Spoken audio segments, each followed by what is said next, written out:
Hello children, welcome to असा education. आज हम कर रहे हैं chapter globalization and the Indian economy, economics book grade 10 से।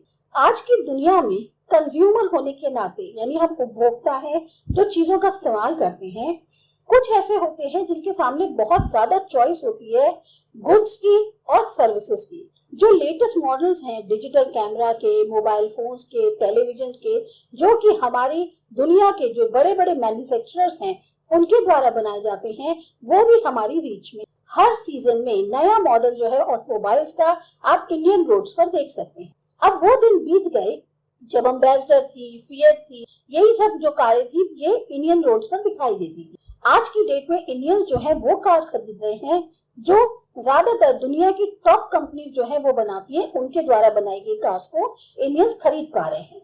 इसी तरह से अगर हम कहा जाए ब्रांड्स जो होती हैं उनका हम एक एक्सप्लोजन देख सकते हैं और भी बहुत सारे गुड्स के लिए, जैसे शर्ट से लेकर टेलीविजन हो गए या प्रोसेस्ड फ्रूट जूसेस हो गए। ये सब क्या था, पहले चीजें बड़ी रेंज के बाहर थी, पर आज की डेट में हर कोई जो है ब्रांडेड शर्ट्स लेता है, ब्रांडेड टेलीविजन लेता है, या जो अच्छे बड़े बड़े पैक्ड प्रोसेस्ड फ्रूट जूसेस होते हैं उनको अफोर्ड कर पाता है।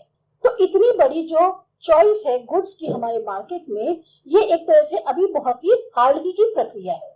इतनी सारी वैरायटी गुड्स की इंडियन मार्केट्स में 2 दशक पहले तक देखने को नहीं मिलती थी। कहने का मतलब ये है कि ये जो साल गुजरे हैं इसमें मार्केट में बहुत ज्यादा बदलाव हुआ है। अब हम ये कैसे समझेंगे ये जो तेजी से बदलाव हुआ है वो कैसे हुआ, क्या वो फैक्टर्स थे जिनकी वजह से ये बदलाव हुआ, कैसे ये जो बदलाव हैं लोगों की जिंदगियों पर असर करते हैं। तो हम जितने भी क्वेश्चंस हैं उन सब के आंसर्स हमें इस चैप्टर में मिलेगी। अब हमारा पहला टॉपिक है प्रोडक्शन कैसे होता है कंट्रीज में। मिडिल में 20th सेंचुरी की बात करें अगर हम, या 20th सेंचुरी के मिड तक जो प्रोडक्शन था वो कंट्रीज के अंदर ही ऑर्गेनाइज होता था। जो चीज बाउंड्री या क्रॉस करती थी कंट्री की वो क्या था, रॉ मटेरियल, फूड स्टफ या फिर फिनिश प्रोडक्ट्स। अब इंडिया की कॉलोनीज जो है वो एक्सपोर्ट करती थी रॉ मटेरियल्स, फूड स्टफ्स या जो इंपोर्टेड फिनिश गुड्स है। ट्रेड मेन चैनल था जो कि दूसरे कंट्रीज को कनेक्ट करता था या दूर दूर के कंट्रीज को कनेक्ट करता था। और जो बड़ी बड़ी कंपनीज हैं जो आज की डेट में मल्टीनेशनल कॉर्पोरेशंस या एमएनसीज कहलाती है, ये आज की डेट में हमें बहुत सारी दिखाई दे रही है, लेकिन ये उनसे पहले की बात है। एक एमएनसी वो कंपनी होती है जो ओन करती है या कंट्रोल करती है प्रोडक्शन को एक से ज्यादा नेशन में। एमएनसी क्या करती है, अपने ऑफिसेज और फैक्ट्रीज को सेटअप करती है प्रोडक्शन के लिए उन रीजन्स में जहां उसको सस्ता लेबर मिल सके या और साधन उसके लिए उपलब्ध हो पाए। इसको क्यों किया जाता है, ताकि जो कॉस्ट है प्रोडक्शन की वो कम रहे और एमएनसीज को जो है ज्यादा से ज्यादा प्रॉफिट हो। अब आपके सामने एक एग्जांपल है। एक बड़ी एमएनसी जो कि इंडस्ट्रियल इक्विपमेंट को प्रोड्यूस करती है, वो अपनी प्रोडक्ट्स को डिजाइन करने के लिए रिसर्च सेंटर यूज करती है यूएस का। उसके कंपोनेंट्स मैन्युफैक्चर होते हैं चाइना में, फिर उसको शिप किया जाता है मैक्सिको और ईस्टर्न यूरोप के लिए, जहां पर उसकी प्रोडक्ट्स को असेंबल करते हैं और जो फिनिश प्रोडक्ट्स हैं वो पूरी दुनिया में बेचे जाते हैं। जो कंपनी का कस्टमर केयर है वो कौन हैंडल कर रहा होता है, कॉल सेंटर्स की मदद से जो कि इंडिया में है उसके द्वारा। तो इस एग्जांपल में जो एमएनसी है वो खाली फिनिश प्रोडक्ट्स ग्लोबली नहीं बेच रही है, बल्कि सबसे ज्यादा इंपॉर्टेंट ये बात है कि जो गुड्स या सर्विसेज हैं वो भी ग्लोबली प्रोड्यूस हो रहे हैं।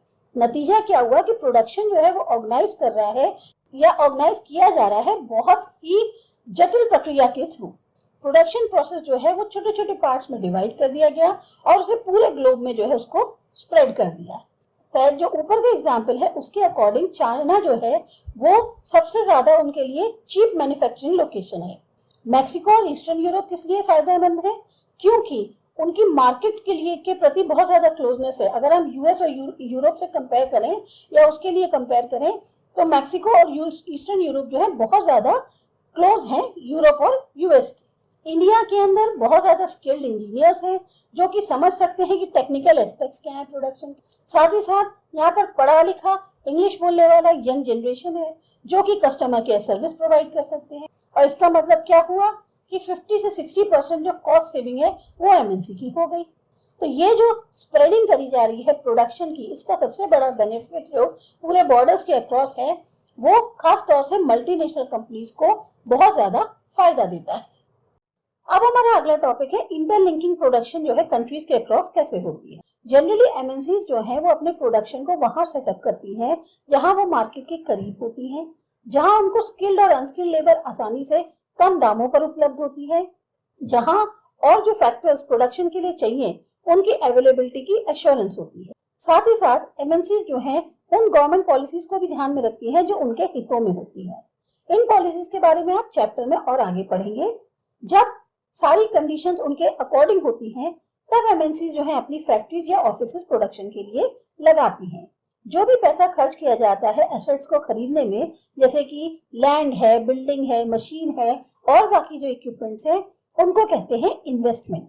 जो भी इन्वेस्टमेंट एमएनसीज द्वारा किया जाता है उसे कहते हैं फॉरेन इन्वेस्टमेंट। कोई भी इन्वेस्टमेंट जो है इस उम्मीद से किया जाता है कि इससे जो एसेट्स हैं ये कल के दिन इनको बहुत ज्यादा प्रॉफिट देंगे। एमएनसीज जो है अपने प्रोडक्शन को ज्वाइंटली लोकल कंपनीज के साथ भी करने की कोशिश करती है जो वहां जिस कंट्री में भी वो अपना सेटअप लगा रहे हैं। बेनिफिट जो लोकल कंपनी को इस ज्वाइंट प्रोडक्शन का वो होता है वो टू फोल्डेड होता है।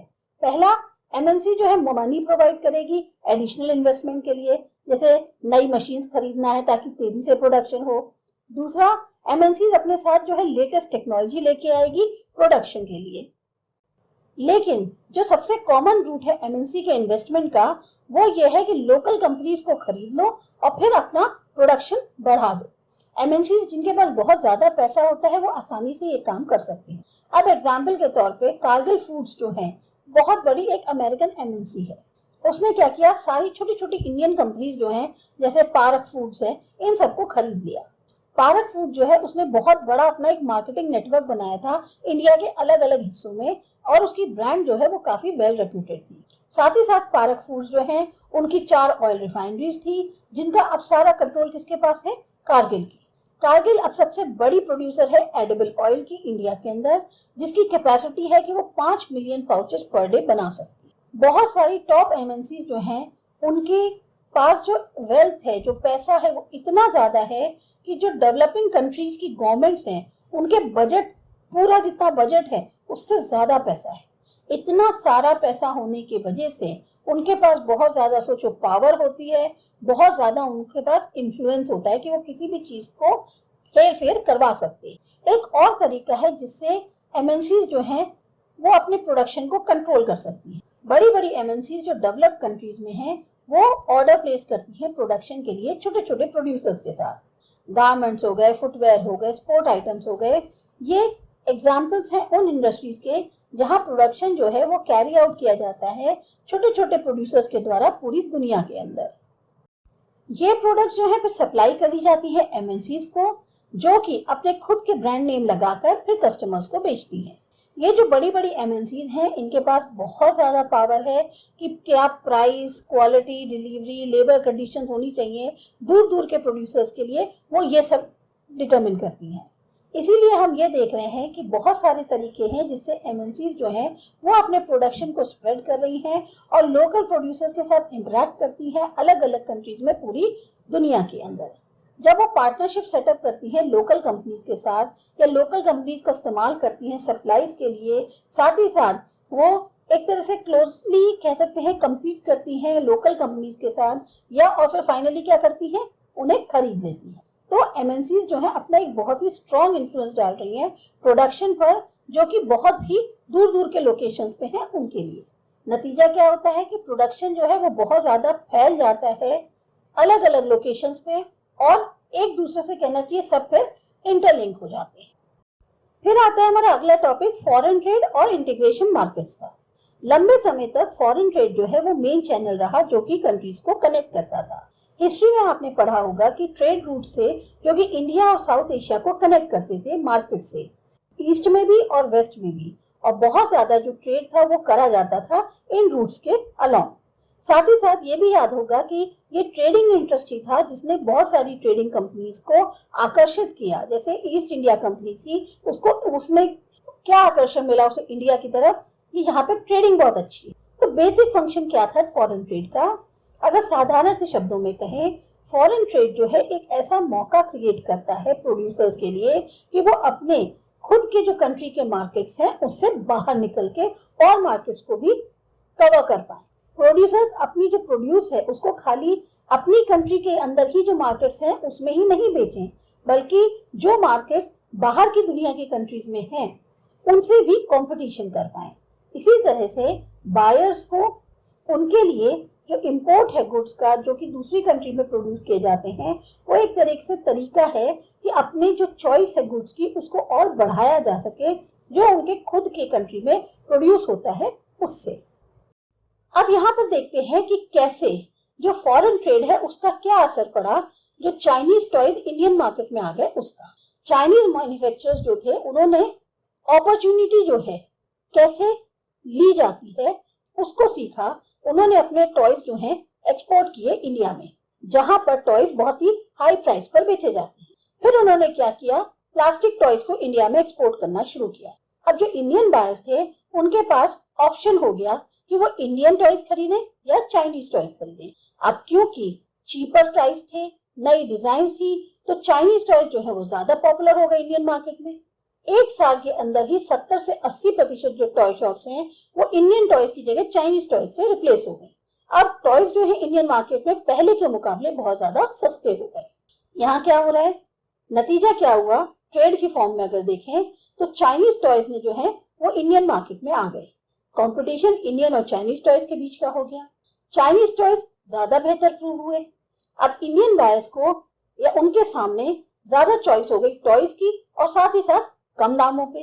चाइनीज टॉय मेकर्स के लिए क्या हुआ, ये एक तरह से मौका मिला उन्हें कि वो अपने बिजनेस को और ज्यादा फैला सके। और यहीं पर इंडियन टॉय मेकर्स के लिए ऑपोजिट हो गया, उनको नुकसान हो गया क्योंकि अब उनके टॉयज जो है वो बहुत ही कम दामों पर बिक रहे थे। तो जनरल सेंस में जो ओपनिंग होती है ट्रेड की उसमें क्या होता है कि जो गुड्स हैं वो एक मार्केट से दूसरे मार्केट में मूव करते हैं। जो चॉइस होती है गुड्स की वो मार्केट में बढ़ जाती है। प्राइसेस जो एक जैसे गुड्स के हैं दो मार्केट में वो ज्यादातर बराबर हो जाते हैं। और जो प्रोड्यूसर्स हैं दो कंट्रीज में अब वो काफी हद तक कॉम्पीट कर रहे होते हैं एक दूसरे के खिलाफ, भले ही कहने को वो हजारों मील एक दूसरे से दूर हैं। तो फॉरेन ट्रेड जो है वो क्या करता है, मार्केट को या जो इंटीग्रेशन है मार्केट का अलग अलग कंट्रीज में उनको कनेक्ट करता है। फिर इसके बाद हमारा जो अगला टॉपिक है वो है ग्लोबलाइजेशन क्या होता है, ये देखते हैं अगले वीडियो।